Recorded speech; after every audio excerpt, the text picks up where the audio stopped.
Sora is shutting down. The extremely advanced AI video making platform that was planned to be a cornerstone of a deal with Disney, guess that shit cost too much to run. It lost like 99% of its users. I'd be interested in looking, hold on. Sora's user base experienced a rapid viral rise, followed by a significant decline after peaking around 1 million daily active users. Ugh. Daily usage settled to around 750,000 with 9.6 million total downloads. The app, which saw over 90% of its users drop off within 30 days, is mostly used in the US. That doesn't seem like too much of a drop off. 1 million to 750,000 daily users. That doesn't seem like a huge drop off to me. I don't think that's true. Yeah, is Fruit Love Island made with Sora? It is, right? The user base is not the issue, it's the business model. Yeah, well, this shit's expensive to run. It's as if they were expecting like 500 million daily visitors. Well, the whole pitch that AI companies have been offering people only really makes sense if you get the entire population completely dependent on it, right? That's why they're trying to shove it in everywhere. You know, I was having access problems with the website. It turns out it was the cookies. I had to delete the cookies or whatever to get to the Economist or something. It wasn't loading properly. But I opened up Edge and I realized that I uninstalled Edge. So I opened up Edge Download to see if it was a browser issue. Microsoft's #1 AI platform. That's what they were pitching it as. Edge, their default browser for most computers on Earth.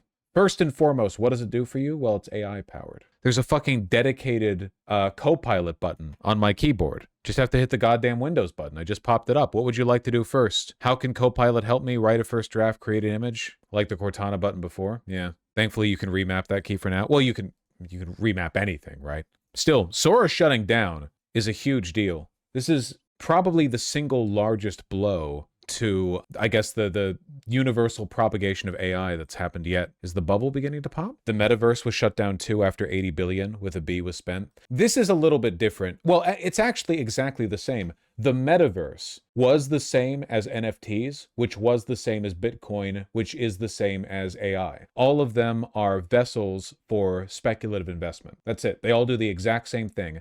Tech guys from Silicon Valley, all of a sudden, it's all they can talk about. They're pitching it. It's the whole future, the whole world, you know?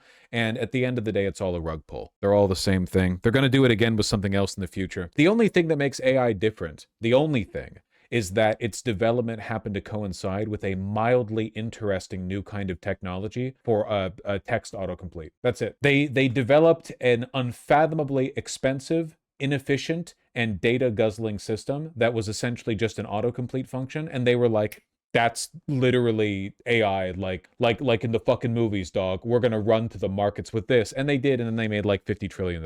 That's data from Star Trek, dude! Still, Disney backing out is pretty crazy. OpenAI exits the video generation business just months after it was launched. We're saying goodbye to Sora. To everyone who created with Sora, shared it, and built community around it, thank you. What you made with Sora mattered, and we know this news is disappointing. We'll share more soon. Really? This is a dog shit closure statement. Are you fucking kidding me? Forum moderators who are closing down their forums used by 200 people give more. Like this is nothing. The difference is the Bitcoin and NFT shit stayed relatively niche while the AI bullshit stayed around long enough that it entered everyone's lives to some extent. That is true, but keep in mind, and I'm telling you this is real. If they could have gotten away with it, they would have forced you to use Bitcoin for all online transactions. They couldn't because it would have been a step too far, but in order to force you to be reliant on it, they would have. They would have been like, this is the only way to engage in the digital economy now, man. Who cares about gas fees? Do you have any idea how secure a goddamn cryptocurrency transaction is? And you would need to like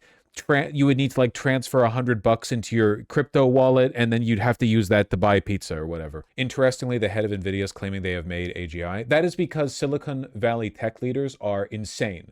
They are genuinely delusional, and they are part of a doomsday cult where they think their job is to be a kind of like priestly tech caste that invites in the singularity. I'm not joking. These people are actually fucking insane.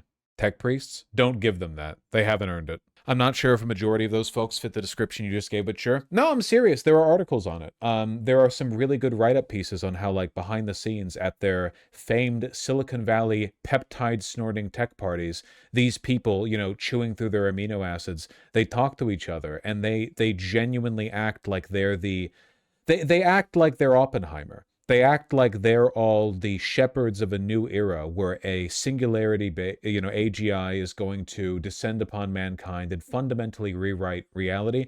And coincidentally, a lot of these people are libertarian or fascists who think that AGI will rewrite the world in their image. Like they will be the beneficiaries. This is the ideology of people like Peter Thiel and Elon Musk. The idea that technology exists as a kind of divine spark that is meant to metaphysically justify their rule. It's real. That's real, by the way. I know that sounds crazy, but like this is an actual, it's real. No, I'm talking about the leadership, not about everyone working in the industry. Though the industry does have a lot of people like that in it. Why is everyone in a death cult? Because nobody can imagine the future. Every vision of the future now is post-apocalyptic. All of them. All media. Cartoons, movies, television. Here's a setting in 2070. What does it look like? It's the post-apocalypse. Or a cyberpunk dystopia. Nobody can envision a good future. You could back in the 50s, 60s, 70s, 80s, 90s, but after the end of the Cold War... I mean it. After the end of global competition for the world, when it became clear that there was no competition, one group of people rules the world, and they have a vision, and they are enacting it, and it is not a good one. Everyone understands this on some level. Even capitalists, fascists, everyone understands this. They know the direction the future is taking. They know that we have at our fingertips unrivaled economic and industrial power. We could build any future we wanted to, but we won't. A future has been chosen for us. People don't envision themselves stopping the apocalypse. They imagine themselves taking control of it. Is this Thiel being the Antichrist? Change the world without having to constantly convince people and beg people and plead with people who are never going to agree with you through technological means. And this is where I think technology is this incredible alternative to politics. And that basically sums it up right there. A little bit too honest, you know? Politics is difficult because you have to convince people who disagree with you that your way is best. What would be best is if you could just technologically impose. It's like a rape fantasy, but on a global scale, you know? No longer, you don't have to convince anyone that you're right. You merely impose a global order where you're right by default. You know, you don't need other people's consent. It goes beyond authoritarianism, too, because authoritarianism is still politics. An authoritarian leader still has to convince the people around him that his existence and rule is beneficial. That's not the case with Palantir, you know? So postmodern authoritarianism, this has nothing to do with postmodernism. It's more like even authoritarians require on some level consent of the governed. Every government ever has. But Palantir and the stuff like Palantir represent an alternative, a future, well, hey, to go back to a previous term, of managed democracy. Sure, you can vote. The outcome won't really change. You're asking for different outcomes within a very narrow window. And the real outcomes, the real arc of history, is an unchanging one. And it's being directed by a techno-fascist cult that really likes money. Catholic Church discussing if Thiel should be burnt at the stake. Finally, somebody's asking the big questions. American Heresy, should Peter Thiel be burned at the stake? A formal essay by Father Paolo Benanti, a Franciscan friar who serves as the Pope's official advisor on artificial intelligence. Hey, he's just asking questions. The essay's central charge is striking. Thiel's actions can be read as a prolonged act of heresy against the liberal consensus, a challenge to the very foundations of civil coexistence, which he now considers outdated. Damn Catholics are the real Christians, huh? Yep. Protestantism is fake, and also heretical. I'm a bit behind Vosh, but I'm in software engineering, and the insanity with which HR and execs are pushing AI on us is beyond parody. AI usage is the only metric they care about, even as bugs increase and quality declines. That's because they're slaves to capital. They understand what their real job is. All your managers are being pressed by people above them, and they're being pressed by the people above them. And the goal of all these institutions at the top is to make AI the world, because they're just trying to go for the big bubble. That's it.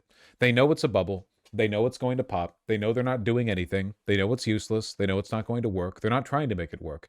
They're just trying to make everything as loud as possible for as long as possible to get the money they can before the bubble pops. People often make the mistake of assuming that when bubbles pop, wealthy people suffer. But after 2008, after, the Great Depression, the people who were wealthy before the pop then went on to buy up all of the broken down, bankrupt assets of the businesses adjacent to them. They consolidated. It's good for them.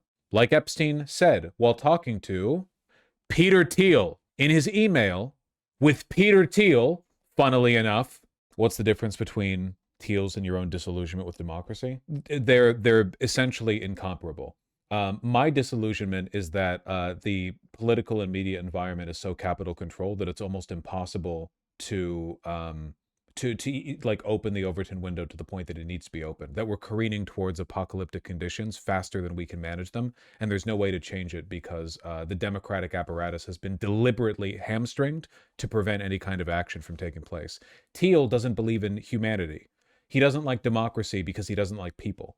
I love people. That's why I believe what I believe. I think we're in an inhuman system that has shackled us to an inevitable outcome, even as the odds of us making out of the next century or two unscathed get worse and worse. His goal is to bypass humanity itself.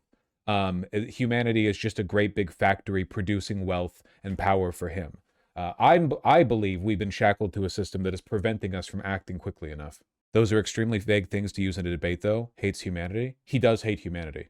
Do you have any other explanation for that Antichrist clip? He absolutely hates humanity. He does. We are ruled by pedophilic, narcissistic, egomaniacal, like doomsday cultists. They are doomsday cultists. They are not normal people. They are not like you. Peter Thiel especially, yeah, they hate people. Just a reminder for posterity. I suffered through Ross Douthat's interview with Peter Thiel because I'm a sick person. And there's one clip that's been going around, and in case you guys haven't had this, just the experience of being able to listen to this moment, I want to share it with all of you. You would prefer the human race to endure, right? You're hesitating. Yeah, well, yes. I don't know. I would. This is a long hesitation. This is a long hesitation. There's so many questions implicit in this. Should the human race survive? Yeah. It's a joke. I don't know. Like if there was a story where an evil alien who wanted to destroy the planet was masquerading as a human, they wouldn't take that long to say yeah. And this is what we have to deal with. These are the people who rule this fucking country. Well, I mean, it's complicated. It's really not. It's not even a little bit complicated. If you are an incredibly powerful and wealthy government contractor who works to build out a surveillance state, and somebody asks you a question like, do you think the human race should survive? No, because what do you mean it's not even remotely? It's like the least complicated question in the world. It's unimaginably simple. Like there are few questions I could imagine with like fewer caveats than that one. How is it simple? They should survive. Yeah, humanity should persist. Yes. Yeah. Yes. Mm-hmm. Yep. Yep. Pretty much no matter what. Yeah. Yep. What's your opinion on misanthropy? Misanthropy is an Epsteinite ideology. This one actually was a big story.